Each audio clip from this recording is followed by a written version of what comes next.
Well, Jake, first of all, as far as processing the CSU game, where is kind of your mind at in terms of trying to make sure that you kind of came away from that one thinking the right things?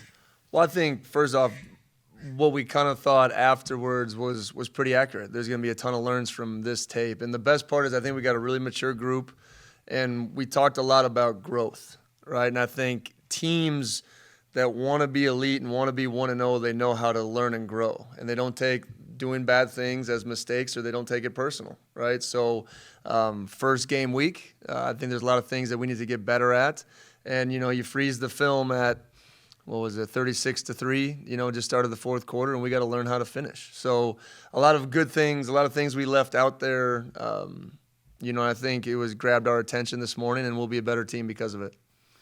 I know you said after the game that you wanted to kind of check out the tape on the offensive line. Have you got a chance to kind of check more of that out, or what did you kind of sense? We did. I thought protection-wise, we definitely took a step forward. I thought the pockets were cleaner. I thought we handled 8 way better than we did the year before. So I think there was a lot of positive things that came about. Now, their movements and what they were doing at the defensive line caused hesitation in our run game, and it was very disruptive. And our guys were reacting instead of creating the contact needed to create holes. We have to be able to run the ball more efficiently than we did last week. That's probably, I would say, the biggest takeaway on offense is we have to be able to move people, and we got to play fast and aggressive, right? I've talked a million times when we got a little hesitant because of what they were doing, then when they weren't moving, we weren't moving bodies. So it'll be a big emphasis this week. See another kind of multiple down, a little bit less movement front, but way bigger, and we got to be able to move these guys. So inside run will be in practice on Tuesday. Yeah, what's the general scouting report on Wisconsin at this point? Well, that's a big one. I think, first off, it's a different Wisconsin team. It's a different Wisconsin time. This is not the Wisconsin team that I know growing up, So biggest thing, new staff. They brought in new schemes and systems that they're still getting comfortable with, but the identity of Wisconsin football is there.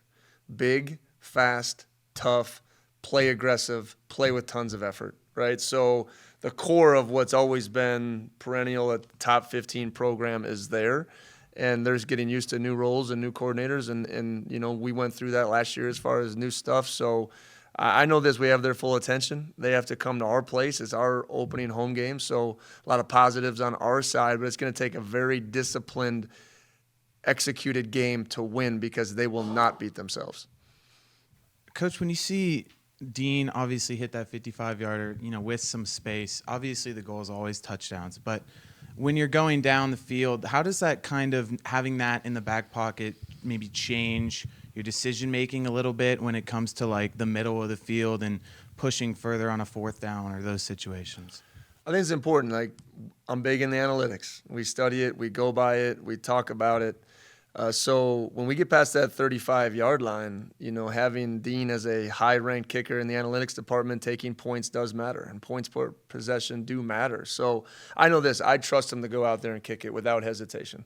The biggest thing in that huddle when we called that timeout, let's get inside the 35 and let's give Dean a rip at this. And I thought the offense went out there and executed perfectly, and Dean obviously made a heck of a kick. So he is a weapon for us. Nick Haber is a weapon for us. Thiek went 7 of 8, right, out of bounds on the kickoff. We would love 8 for 8. That would have helped us there. But those guys are weapons, and great to have specialists that can do those things. And then you mentioned the toughness of Wisconsin. Obviously, last week, 240-yard rushers, so they don't really take breaks in the rushing department. So I'm just wondering what you think it's going to take to be able to slow that down a little bit. Well, I don't know. I don't get a chance to see everybody, but I'm not sure there's a better 2 tailbacks on the same team in the country than what Wisconsin has. I think Braylon Allen, obviously the big name, the physicality, but then number 1, he's phenomenal, right? So I don't even say 1, 2, or one's a backup, one's a starter. I mean, these guys can really play. So that was still always been the identity of Wisconsin offenses. They're doing it in unique ways to get these guys space.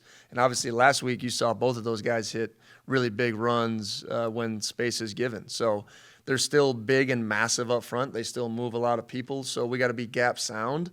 We got to try to, I think there's no secret to want to start there by cutting the head off the snake and stopping the run.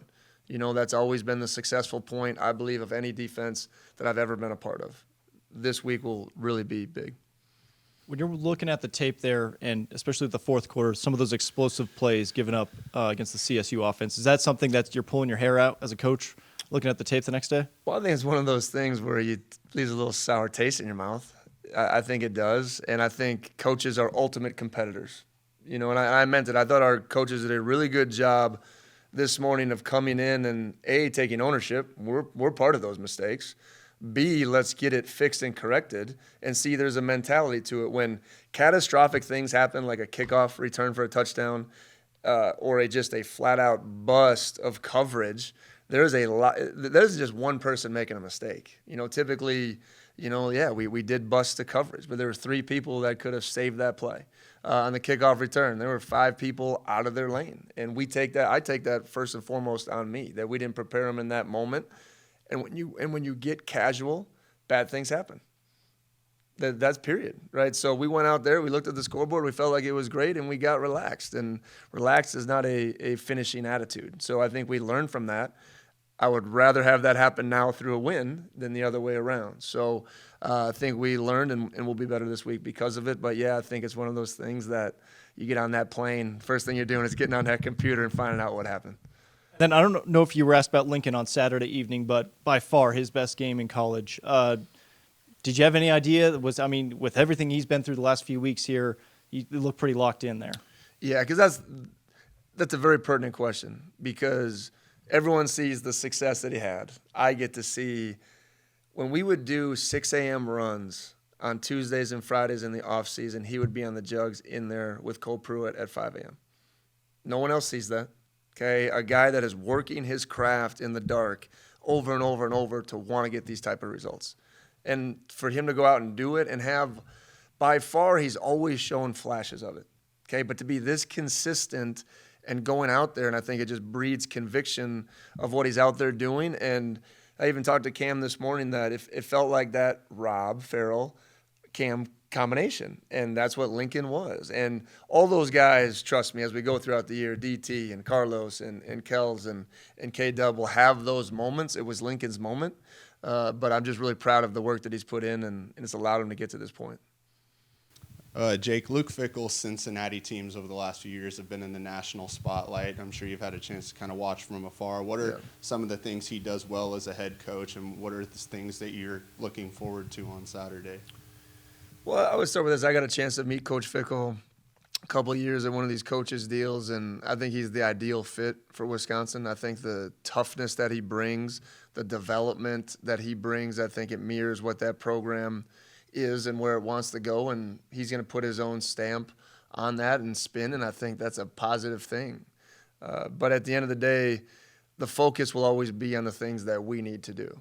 And you don't win a perceived big game doing anything different in your preparation or your execution, right? So the biggest part is there will be different distractions as we go throughout the week, and our number one job as a coaching staff and players in particular is to narrow that focus. And everyone wants to be their best every Saturday, and that doesn't change just because of a top 20 team is here in Pullman.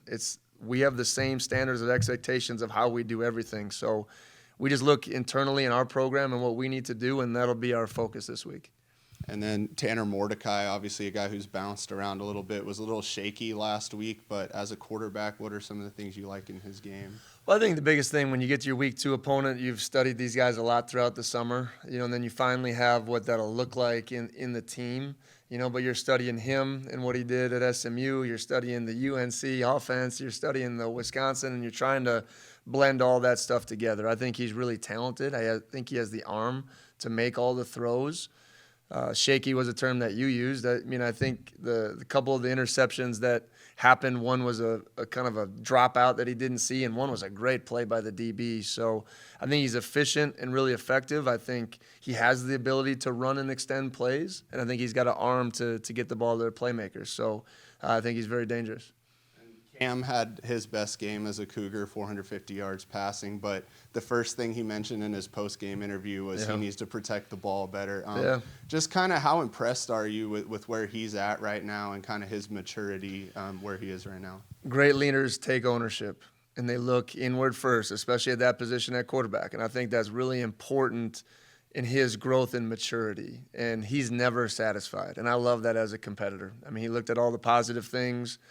He looked at his growth in leadership. He looked at, what can he do better directly in those moments and how we create better habits, because you don't just in one day next week all of a sudden have better ball security in the pocket. Those are things that we have to work on as we go and the importance of that.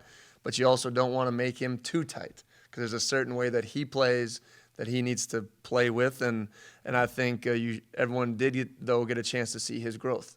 And I think there's tremendous growth, and there's growth left to be had because he wants to keep getting better. So I think it's a great place to start, and yet we left some out on the table, which is exciting for all of us.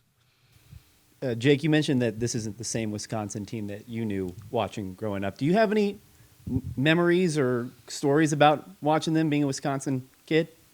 Yeah, I think there's something about having one major state school that's just different that not a lot of people can really relate to. I think everyone looked at them as like, if I could just play for the Badgers, that would be the Mecca, and my era was like Ron Dane and those guys going to the Rose Bowl. And, that was awesome to see Ron Dane break the rushing record, which in my opinion, he still has it because they don't count his bowl games, by the way.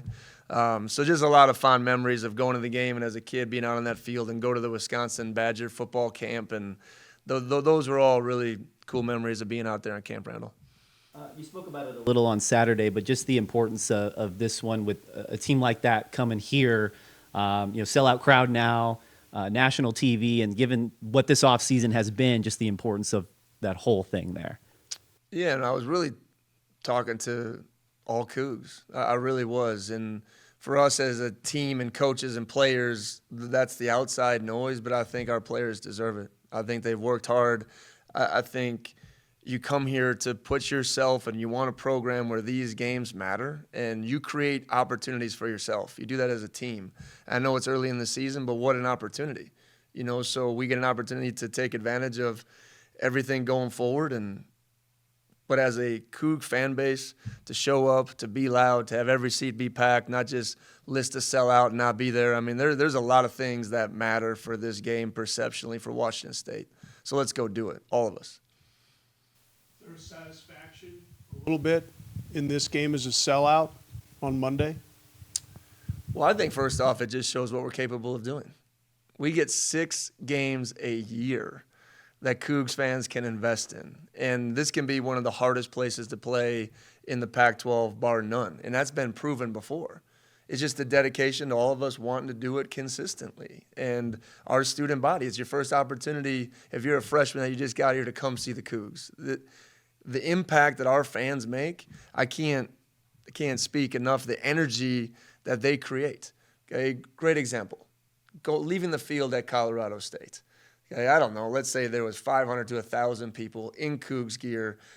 Best part, we had 2 spots. We had one behind our bench and we had one leaving the tunnel. I apologize to the people behind the bench. We didn't know where to go sing. Okay, but our fans took over their student section in the fourth quarter, singing WSU chants, right? So the energy, I don't know if energy is big to me, right? The juice, we've talked about this a million times, but the energy our fans provide the team is, you can't even put that into words. And we saw that again at a visitor's place. It reminded me of Stanford when they just took over the stadium. So to have it at home, let's make it our ultimate advantage. You beat Wisconsin last year. It's a different year, but there's a lot of guys in the same uniforms as a year ago. Does that have any impact on this year's game? Well, I think you always garner experience from games, playing in big moments. That was a fourth quarter, tight game, down to the wire. You can never replicate experience. So, yes, for them, but more importantly for us. And our offense, well, we didn't score a lot of points, had to go out there and run out the clock for over 4 minutes against a tough defense. Those are things that you rely on because you learn a lot about your team and how they react in big moments. So I'm sure they learned that on their end. We learned that on our end. And you definitely, for the people that were involved in that moment, you take that on to this year, and you take that into every game, really. You don't do anything that isn't calculated. Really? Yes. Okay. I've learned that about you. I appreciate that. Was there calculation in wearing that shirt today? Absolutely. We're going to get an opportunity this Saturday to honor Coach Leach and his life and legacy here at Washington State. And I don't directly know or have ever come across Coach Leach, but I've had an opportunity to talk to a bunch of coaches that have been on our staff, obviously former players that have been here, and the impact Coach has made on their life. Just listening to those stories, if people talk about me that way when I'm done playing, I've been successful. No one talks about games. They talk about stories. They talk about his presence. They talk about toughness. They talk about him being hard on them, but also seeing it through. They talking about his compassion for people. They talk about his quirkiness of being late and funny things that he would give you guys. But his legacy on football, he's touched so many people, right? And that term air raid that I don't really like because there's only one man that did it, okay, Coach Leach, is very special. And what he did here, making us believe that we can win again and sticking true to his process and doing it, we would never have this run of 8 straight bowl games. 7? Thank you. 7 straight bowl games, sorry. Without what Coach Leach started here, because we believed again. And this building wouldn't even be here if it wasn't for Coach Leach and Bill Moose and the investment that they made. So to honor Coach, someone who I don't know personally, but the impact that he's had on so many Cougs, I'm excited about that for Saturday. So is that going to be, the logo's going to be on the, how's that going to kind of there's its a way free, into the- I should have marketing here, but there's going to be a free T-shirt giveaway for students. We'll have some stuff as coaches. We're running out with some flags. I think there'll be a lot of tributes as we go throughout the week and obviously on game day for Coach. So, but I mean it, his impact on Washington State and our football program has been huge. How much hand did you have in like planning this honor of Coach Leach? I plan a lot of things, but this isn't one thing that I get an opportunity to plan. It was one thing that we've talked about as a collective, and it was a no-brainer. Obviously on this stage, but the first opportunity we have since his passing to honor him. So it isn't just because it's a big game, it's because this is the first opportunity that we've had in our home stadium to honor Coach. You had like 1 million friends and family at the game last year in Madison. How many of those people are making the trip to Pullman on Saturday? Well, it's a little different when you got to come across the country, but there'll be 40 of our closest family and friends, and just excited about having them here. And they'll be tailgating and at the radio show and get the full experience. So it'll be fun. Is it going to be like as emotional of an experience for you just having played them in Madison last year, or how would these experiences compare for you on that level? It's just another game. It's just another game. We're ready to be 1-0, and just like the players deal with distractions of a home game, coaches do as well. And I got a narrow focus on providing what our team needs to win the game. Jake, are you a believer of teams make their most improvement from week 1 to week 2? Yeah, there's no doubt about it, especially our team. I mean it. I think I didn't calculate them all, but I think 75% of the travelers that went to CSU have never traveled with the team before, right? So there was a lot of anxious energy. There was some times where when guys got in big moments, they slipped into default instead of trusting their training. And we will learn from those things. And we need to be a better team this Saturday than we were last week in every area, including coaching. So you learn a lot about yourself when you finally play those games. And I think you saw that jump last year from Idaho to Wisconsin. We'll need that same type of jump from CSU to Wisconsin to get the result that we want. How can you improve the run game this week, or at least make it more effective, not necessarily improve it? Yeah, I think there's a lot of things, but I think in the moment we got to be more aggressive to move people. And Wisconsin's going to be way harder to move, right? So it's creating light boxes, it's finding angles, it's knowing a lot of things that we can do pre-snap to give Cam and get us into the best looks. I mean, there's a lot of things that go into that Rolodex, but at the end of the day, it's toughness. We need to be tough. We need to be physical. We need to trust our technique and ultimately finish. Finishing needs to be a habit. It's going to be the number one thing. If you're at practice, you're going to hear me say this week, finish, finish, finish. Because sometimes when you don't get all that good on good work, it's hard to kind of change and get to where you want to go in that run game. So we'll be very artful in what we do physicality-wise, but we need to be tougher this week. Is Grandma coming? Is she bringing her jelly? That's all I need to know. Oh, man.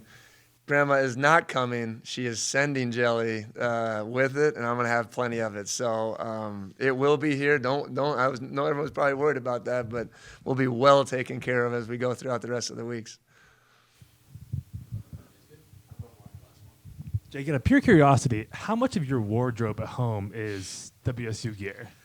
Yeah, my wife would say that she's the only one that buys me clothes, period, because I don't need anything else, if I'm being honest with you.